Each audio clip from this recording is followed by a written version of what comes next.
Welcome to From Caracas. I'm Laura Prada. Today we'll be talking with Bahman Azad. He is Executive Secretary of the U.S. Peace Council and co-chair of the Venezuela Protectors Defense Committee. With him, we're going to be talking today about the world in COVID-19 times and, of course, how international relations also matter in this time. Welcome, Bahman. Thank you for inviting me. Okay, you are Executive Secretary of the U.S. Peace Council and co-chair of the Venezuela Protectors Defense Committee. Though two organizations that are based in the United States. Yes. From United States, how you organize activities related to Venezuela? Well, in a lot of ways. First of all, U.S. Peace Council is a member organization of the World Peace Council. And there are over 90 countries members of World Peace Council. Each country has a representative organization. In Venezuela, COSI is a member also of World Peace Council and a sister organization of the U.S. Peace Council.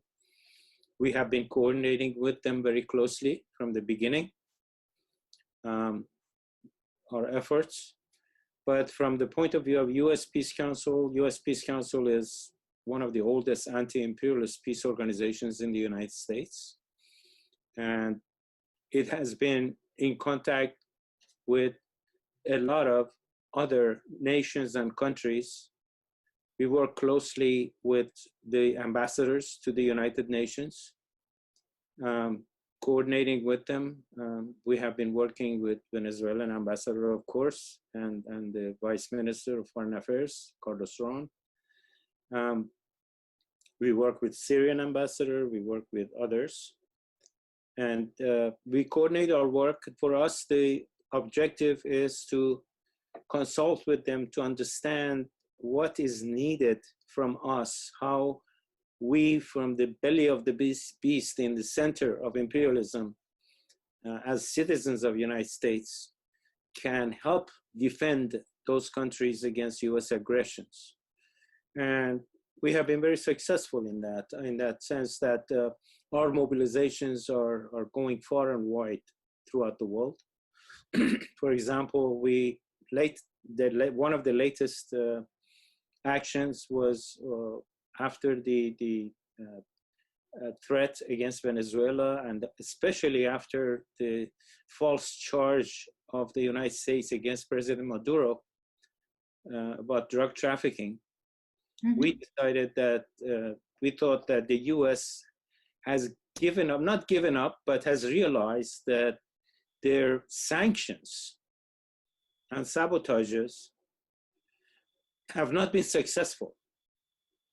It's led to the failure. Guaido has no credit anywhere anymore. So they think that maybe now they should use the military option. But even though Guaido, they are aware that Guaido has no power at all and is a figure that has been discredited. They are still trying different ways to reach Venezuela to take out of the way President Nicolás Maduro, the legitimate president of Venezuela. We've seen recently this failed armed incursion into Venezuela. Yes, yes. That tells us, it was when we thought that the U.S. is going more and more in the direction of military action. It first started with the U.S. Navy ships coming to the shores of Venezuela. And then after that, this happens. And the charge against President Maduro that is supposed to justify the presence of U.S. ships there in the name of stopping drug trafficking, right? We know that they're coming there to attack Venezuela. That's for Venezuela, not for drug trafficking. But they use the cover, even Guaido, with no credit today, still is being used as a cover for United States actions everywhere. They're using him as a propaganda tool now. They take photo ops with the president of this country, that country, to just show that there is an alternative that they're dealing with, and it's real, which we know it is not. So they moved toward this action because of that. And immediately we issued a call, global call, international call.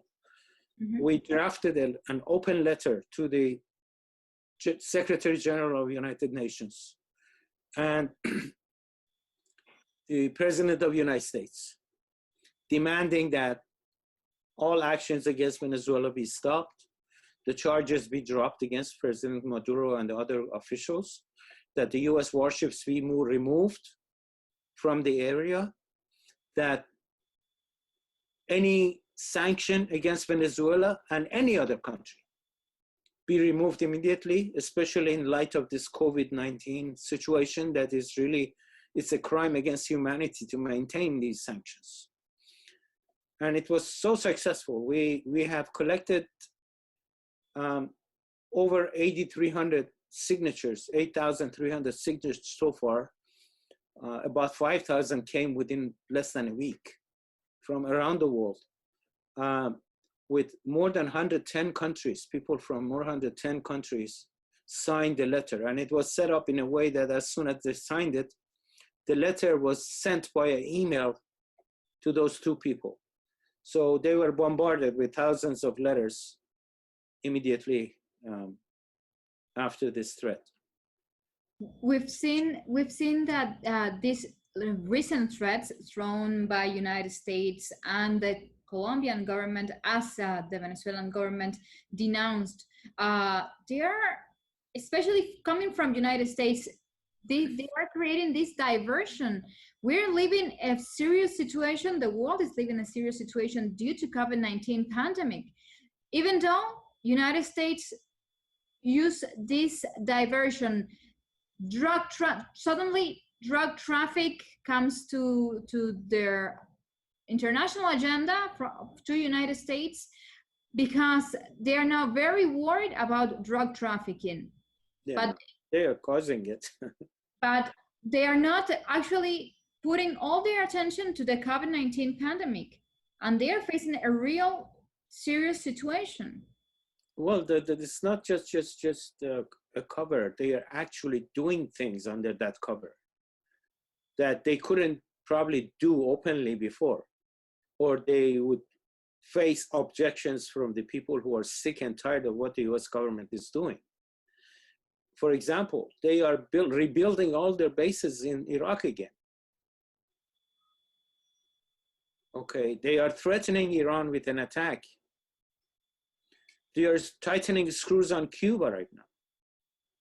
So it's not just one place. It's part of their imperialist plan. And now COVID-19 distracts people from what the US is doing. And the US government and the military is under the table doing all of these things, getting ready for action. And another worry for us is that this is a presidential election year. Exactly. Okay, and we know from the past that presidents have done things in order to get themselves elected. I remember very clearly Bill Clinton attacking Yugoslavia while he was being impeached in the Congress for sexual misbehavior. So presidents usually think that getting the country into a war kind of increases their chances, just before elections, I mean, increases their chances. George W. Bush started that, and when the election came, he said this is not wise to change the president during a war operation, okay? So they use these war actions, aggressive actions, to just secure their positions, strengthen their positions. So on top of all of the imperialist plans that are going on, there are also a Trump agenda. Is part of this are at work. is part of this Trump agenda creating a war in the Latin American continent, in also their continent? Is the United States actually ready to have a war in their continent? I think US imperialism is. US imperialism has been moving towards Latin America. For a long time, the war in Middle East kept them away, kept their focus to the Middle East.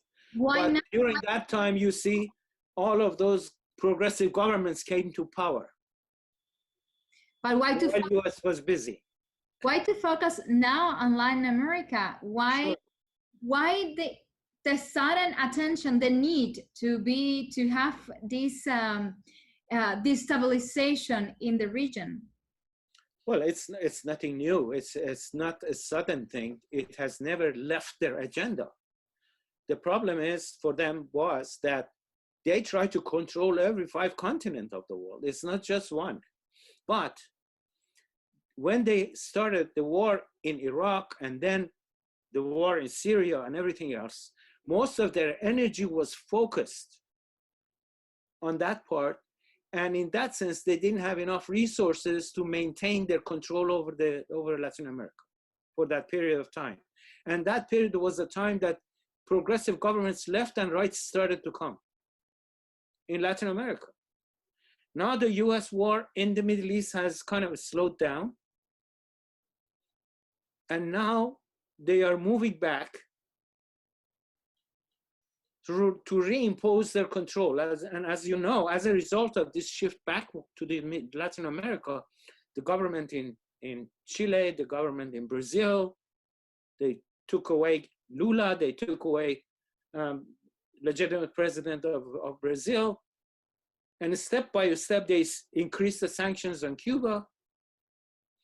So one by one, and Venezuela is a special target in Latin America because it is a resource-rich country with a lot of ability to influence a lot of things in Latin America. Recently, President Maduro, in one of his his brief last week, he was saying that the world is turning eyes to China, and China is becoming the example for economic progression, social progression. Also, they are becoming the new biggest economy, the biggest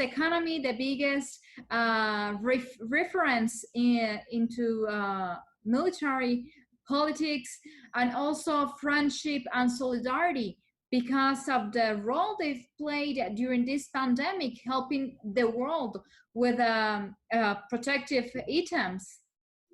Yes, I fully agree with that, but I will add a couple of things. China is becoming the main force of solidarity now because the Communist Party is in charge, not because of its economy. The economy itself is the same capitalist system. They are operating on a private enterprise, right? The danger against China exists also because the main concern of all of those market economies is the slow down of the economy. That's what the threat is. If COVID-19 goes for 6 months, all of these market economies will collapse, but not the socialist systems. You know what I mean? So in the short run, yes, but if COVID-19 stays on for a long period of time and starts to shrink the GDPs and shrink the economic transactions and stop financial transactions and everything else, a capitalist economy that does not grow collapses. And that's the problem. So in a sense, the worry about the economy becomes more and more important, as it has become. And the problem is in these capitalist systems, one of the reasons for China to be able to control the whole thing was because, you know, except the lag of the first few weeks, they immediately took charge, right? And did not worry about what will happen to the economy. They just went for it. Indeed. Other countries kept worrying about the economy. oh, what if we slow down? Then there will be people, businesses are going bankrupt and all this and that. And they lagged and lagged and lagged in taking actions. Ultimately, they ended up having to take it. And their economies are shrinking. But at the beginning, with the capitalist mentality, they thought more about their economy than the people's lives. And that's why you're facing this crisis in such a broad scale. Because if everyone had taken the route that China took and other socialist countries took, we wouldn't have this disaster on Earth. It would have been controlled. So can we say that after COVID-19, the alternative for the world to recover will be socialism, communism? Maybe? That alternative has always been. But the thing is, whether capitalism can delay that. And in my view, because it's predicted that COVID-19 is not going to be the last of all these epidemics.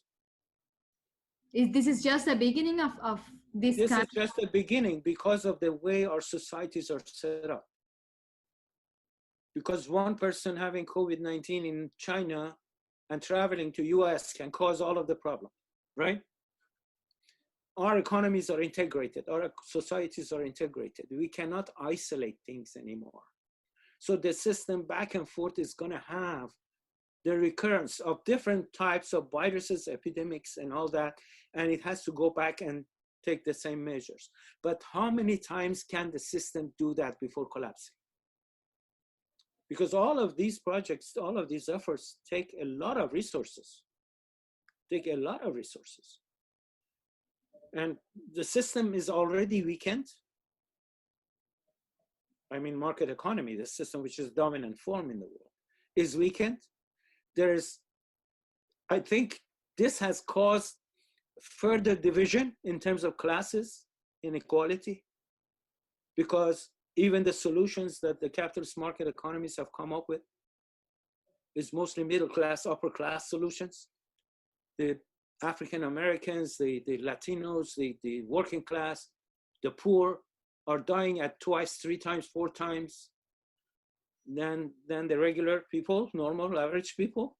So all of these has caused a lot of dissatisfaction, a lot of lack of trust in the system, and a lot of radicalization, I would say. And it's going to have an impact on what will happen after COVID-19. People are frozen in their homes right now. They cannot march in the streets. And what will happen also in the United States in November, because we cannot forget that the United States is facing presidential elections in November. Exactly. But unfortunately, the Democrats have shown that they are not that much different from Republicans these days.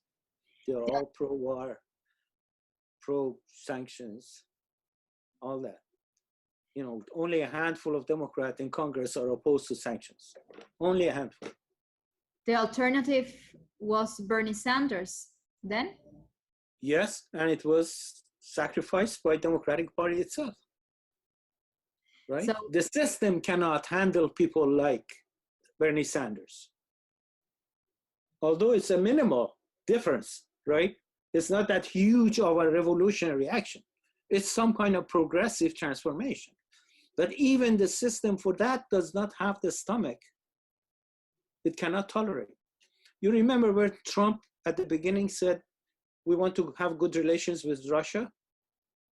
Yes. And they created all Russiagate against him and kept him from doing that.